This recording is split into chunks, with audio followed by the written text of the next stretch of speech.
Hello everyone. तो चलिए आज हम एक बहुत ही सुंदर मेथड के ऊपर देखने वाले हैं। मैं आपको बता देता हूं कि ये मेरा बनाया हुआ मेथड नहीं है, ये बिल्कुल ही इंटरनेशनली एक्सेप्टेड मेथड है जो 18वीं शताब्दी से चलता आ रहा है। आप सर्च करोगे गूगल पे, विकीपीडिया पे, तो आपको ये सिस्टम मिल जाएगा देखने को। इसका नाम है नेमोनिक मेजर सिस्टम। इस मेथड का इस्तेमाल करने से क्या क्या फ़ायदा होता है मैं आपको बता देता हूँ। देखो, सबसे पहली बात यह है कि हमारा जो ब्रेन है, हमारा ब्रेन किसी भी नंबर को याद करने में सक्षम नहीं है। हालांकि हमारा ब्रेन किसी भी चीज़ को याद कर सकता है, लेकिन कब? जब आप बहुत बार एकदम जिद पर अड़े हो, बहुत बार रट्टा मारे हो, तो नंबर को भी याद कर लेगा, है ना। जैसे मोबाइल नंबर याद कर लेता है बार बार रिवीजन से, मल्टीपल रिवीजन से। लेकिन आप चाहोगे कि एक ही बार सुन करके हम किसी का मोबाइल नंबर याद कर लें, एक ही बार सुन करके किसी डेटा को याद कर लें। जैसे कि मैं आपको बताता हूँ, जैसे लोग पूछेंगे कि 1 लाइट ईयर में कितना डिस्टेंस होता है ना। 1 लाइट ईयर में कितना डिस्टेंस होता है मीटर या किलोमीटर में? तो भाई ये होता है 9.46 इंटू 10⁻15 मीटर। अब इसको कैसे याद रखोगे भाई, है ना। अब इसको तो आप बहुत बार रट्टा मारोगे या फिर कोई इसका तरीका निकल जाए। तो मैं भी इसको तरीके से याद रखा, मतलब इस तरीके के जितने सारे वैल्यू होते हैं ना आपके फिजिक्स वगैरह में, सब मेरे फिंगर टिप्स पे हैं। पता है क्यों? क्योंकि मैं इसी मेथड से याद किया हूँ। तो कहने का मतलब ये कि नेमोनिक मेजर सिस्टम का सबसे बड़ा इस्तेमाल ये है कि आप दुनिया के किसी भी डेटा को आप आसानी से याद कर सकते हो इस मेथड का इस्तेमाल करके। क्लियर है? तो इसी तरीके से हम सारे देखेंगे, जितने सारे बैटल्स हुए हैं आपके हिस्ट्री में, उसको याद रखना है, डेट के साथ याद रखना है, ईयर के साथ याद रखना है। या फिर जून मंथ, जुलाई मंथ, जनवरी मंथ में जितने सारे डेज आते हैं, जैसे कि मैं आपको बताऊंगा जून मंथ का फॉर एग्जांपल। जून मंथ के कम से कम 48 डेज मैं फिंगर टिप्स पे आपको करा दूंगा। और कितने समय में? मात्र आधे घंटे के समय में। आधे घंटे आप वीडियो को देखोगे, मुझे लगता है कि 48 डेज अब ऐसी फिंगर टिप्स पे हो जाएगा। मतलब सपने में भी मैं आपको पूछ दूँ ना, मतलब एक ही बार आपको वीडियो देखना है, उसके अलावा आपको देखना ही नहीं है। ठीक है? और चुटकी में याद करा सकता हूँ। जैसे मैं आपको बता देता हूँ कैसे ये वर्क कैसे करता है, ये मैं आपको बताता हूँ। मान लिया जब मैं आपको बताऊँ कि वर्ल्ड मिल्क डे कब मनाया जाता है ना, दुग्ध दिवस कब मनाया जाता है, तो ये 1 जून को मनाया जाता है। क्लियर? फिर है कि बाइसिकल डे, मतलब साइकिल डे कब मनाया जाता है, तो साइकिल डे मनाया जाता है 3 जून को। भाई आप ऐसे याद करोगे ना, तो ऐसे 12 मंथ में कम से कम 400-500 डेज होते हैं, आप कभी नहीं याद कर पाओगे। लेकिन मेरी गारंटी है, मेरी गारंटी है कि मैं आपको चुटकी में सारे डेज को भी याद करवा सकता हूँ, एकदम चुटकी में। देखना कैसे।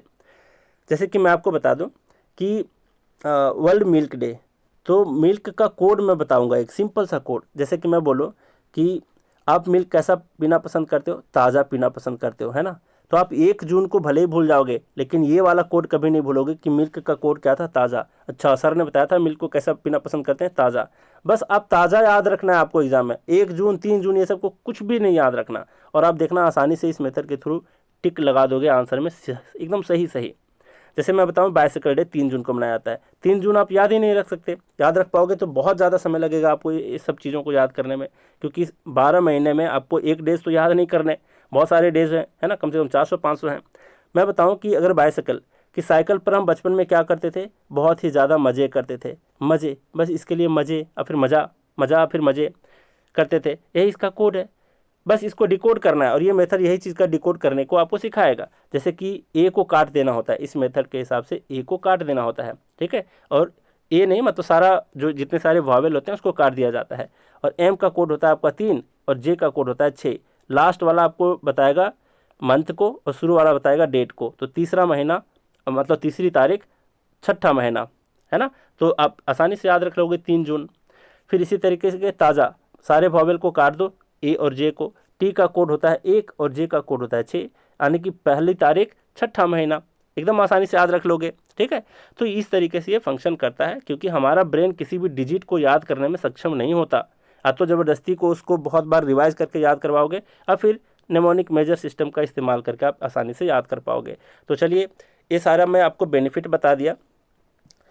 तो ज़रा मैं बात करता हूँ यहाँ पर कि इस मेथड में किस चीज़ को आपको फॉलो करना है। मैं आपको याद भी करवा दूंगा, ये सारे कोड याद भी करवा दूंगा साथ साथ में। देखो, सबसे पहली बात इस मेथड में आपको फॉलो करना है कि जितने भी वॉवेल मिलेंगे, अभी मैं दिखाया था आपको, उसको स्ट्राइक कर देना है, यानी कि काट देना है, उसको कंसीडर नहीं करना है। ए, ई, आई, ओ, यू, ये सारे आपके वॉवेल होते हैं, आप भी जानते हो। साथ में एच को भी काट देना है, लेकिन एच को तब नहीं काटना जब एच सी के साथ या फिर एस के साथ आए। तो सी एच और एस एच एक साथ रहे तो एच को नहीं काटना, अगर वो अकेला रहे तो एच को काट देना। एच किसी के भी साथ रहे आप काट देना, बस सी के साथ एच आई, एस के साथ एच आई, उसको बिल्कुल मत काटना। फिर है कि लास्ट के जो 3 आपके आते हैं अल्फ़ाबेट डब्ल्यू एक्स और वाई, जेड को नहीं काटना, ठीक है। डब्ल्यू एक्स और वाई इसको क्या करना है, काट देना है। और बाकी कोड को आपको ध्यान में रखना है कि 0 से लेकर के 9 तक डिजिट तो इतना ही से बनता है, 0 से लेकर के 9 तक की कोई भी डिजिट बनता है दुनिया में, ठीक है, कोई भी संख्या बनता है, कोई भी नंबर बनता है, तो 0 से 9 के बीच वाले डिजिट से ही बनते हैं। बस इसका कोड ध्यान में रखना है। वो कोड भी आपको देखना कितना चुटकी में याद कराता हूँ अभी। यहाँ पर क्या है कि 0 का कोड क्या होता है, ज़रा समझो 0 का कोड क्या होता है। बताओ 0 को हम शून्य बोलते हैं कि नहीं हिंदी में? जी सर ज़रूर बोलते हैं। शून्य को कैसे लिखेंगे? एस से लिखेंगे, तो एस किसका कोड है? 0 का। बताओ 0 को कैसे लिखते हैं? तो ZERO लिखते हैं, तो जेड से लिखते हैं, तो जेड किसका कोड हो गया? 0 का। तो याद रखोगे 0 का कोड एस और फिर जेड, और फिर एस का कोड 0 और फिर जेड का कोड 0, बात एक ही है, ठीक है। फिर है कि 1 का कोड होता है टी और फिर डी। ध्यान रखना 1 नहीं लग रहा यहाँ पर, टी नहीं लग रहा आपको, टी नहीं लग रहा 1 के जैसा, दिखने में लग रहा है ना, तो 1 का कोड क्या होगा? टी होगा। अब डी कैसे होगा सर 1 का कोड? ज़रा देखो हिंदी में हम ऐसे लिखते हैं 1 2 3 4 ऐसे लिखते हैं हिंदी में, है ना। 5 जो लोग नहीं जानते, क्योंकि मैं सरस्वती विद्या मंदिर का स्टूडेंट रहा हूँ, तो मुझे ये सारे हिंदी बचपन में ही सिखाया गया था ना, प्रवेश बोध क्लास में ही सिखा दिया गया था। आप लोग तो नर्सरी LKG UKG पता नहीं क्या क्या पढ़ते हो, लेकिन हम लोग ऐसे ही प्रवेश बोध प्रथम द्वितीय तृतीय चतुर्थ क्लास ऐसे ही पढ़ते थे, तो हमें सर्वप्रथम हिंदी ही सिखाया जाता था, ठीक है। तो ये भारत का लैंग्वेज हमारा हिंदी का है, तो हिंदी में डिजिट हम 1 को ऐसे लिखते थे। 1 को आप ऐसे लिखते हो, तो बताओ इसको 1-2 बार अगर टिल्ट कर दोगे तो क्या डी नहीं बनेगा? कभी बनेगा। तो 1 को ही टिल्ट करने से बनाना, तो 1 का कोड क्या होगा? डी होगा। तो 1 का कोड टी और डी दोनों होगा, ठीक है। 0 का कोड 0 और जेड 0, है ना, याद रख लोगे। 1 तो टी जैसा दिख ही रहा है यहाँ पर, डी का कोड भी आपका 1 होगा। अब ज़रा बताओ ये कभी आप भूलोगे? देखो एन नहीं लगता आपको 2 के जैसा दिखने में? बिल्कुल लगता है, तो 2 का कोड होगा आपका एन। एम नहीं लगता आपको 3 के जैसा दिखने में? अगर 1-2 बार टिल्ट कर दिए, तो एक ही बार टिल्ट कर दोगे तो ये 3 जैसा दिखेगा, तो 3 का कोड आपका 3 है। बताओ आर का किसका कोड है? ये 4 का है, या फिर आर का कोड 4 और फिर 4 का कोड आर, कैसे भी आप बोल सकते हो। कैसे याद रखोगे? 4 हम कैसे लिखते हैं? FOUR ऐसे लिखते हैं ना।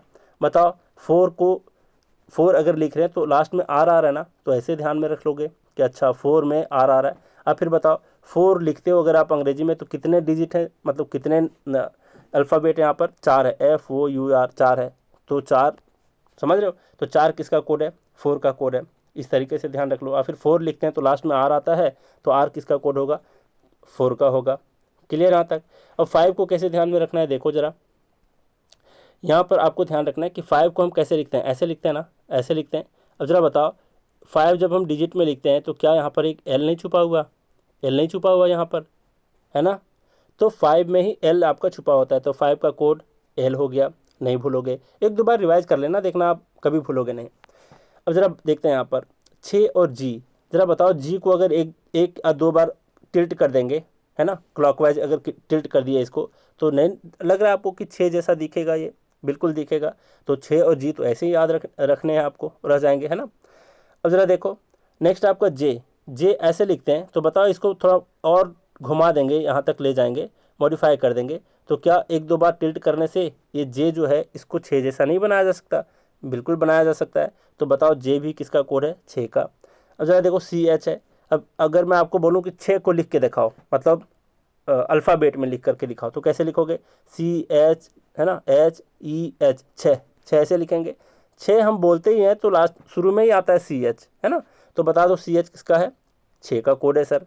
अब CH का 6 है तो SH का भी 6 हो जाएगा, ठीक है। तो ये चारों को ध्यान में आपको रखना है कि ये चारों किसके कोड हैं? 6 के कोड हैं।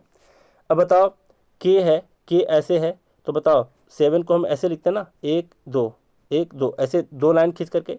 के में भी है ना 2 लाइन आपका, तो इस तरीके से ध्यान रख लो कि 7 का कोड क्या होगा? के। क्योंकि के सी को भी कई बार का के जैसा पढ़ते हैं, जैसे कार को पढ़ते हैं ना हम लोग के जैसा, तो के और सी दोनों का कोड क्या होगा आपका? 7 होगा, ध्यान में रखना है। नेक्स्ट आपका 8। ज़रा देखो एफ है ऐसे, इसको अगर मॉडिफाई कर दें, अगर मैं चेंज कर दूं कलर, इसको मॉडिफाई कर दें ऐसे करके, तो क्या 8 जैसा नहीं बन जाएगा? तो 8 जैसा एफ को बनाया जा सकता है मॉडिफाई करके। फिर इसी तरीके से आपका वी, ठीक है, आपका क्या है? वी। अब ज़रा देखो वी ऐसे है, एक बार ऐसे दे देंगे और एक बार उल्टा लिख देंगे, मतलब कहीं ना कहीं इसको मॉडिफाई करके 8 जैसा हम बना सकते हैं। तो ध्यान में आपको क्या रखना है कि 7 का कोड क्या होगा आपका के और सी, ठीक है, याद रख लोगे ये, अपने तरफ से भी याद रख लोगे। हालांकि मैं मॉडिफाई करके बता दिया कि इस तरीके से आप एक मतलब ट्रिकली आप याद रख सकते हो, ट्रिक के थ्रू आप याद रख सकते हो 7 और 8 दोनों को। अब ज़रा देखिए यहाँ पर 9 है, 9 का कोड होगा आपका बी और पी। कैसे ध्यान रखोगे, देखो बी को अगर आप एक दो बार टिल्ट कर दोगे तो 9 नहीं बनाया जा सकता, बनाया जा सकता है। पी को अगर आप टिल्ट कर दोगे तो नहीं बनाया जा सकता 9 के जैसा, बिल्कुल बन सकता है। तो पी और बी दोनों का कोड क्या होगा आपका 9। ध्यान रहे कि जी जो है ये जी को एक दो बार टिल्ट करते हैं तो 6 जैसा बनता है, लेकिन बी और पी को टिल्ट करते हैं तो 9 जैसा। दूसरी बात कि डी को भी तो 6 जैसा 9 जैसा बनाया सकता है, लेकिन नहीं, मैं पहले बता दिया डी जो है ये आपका हिंदी वाला जो एक होता है जैसे लिखते हैं, इसको एक दो बार हम टिल्ट करते हैं तब आकर के आपका डी बनता है। तो एक को हम घुमा फिरा करके डी बनाए थे, जी को 6 बनाए थे, पी और बी के लिए 9 है। तो ये सारे कोड अगर आप ध्यान में रख लिए, ये मेरी गारंटी है। हालांकि मैं जितने सारे वीडियो में बताऊंगा आप देखते देखते आप सारा चीज़ को याद कर पाओगे, ठीक है।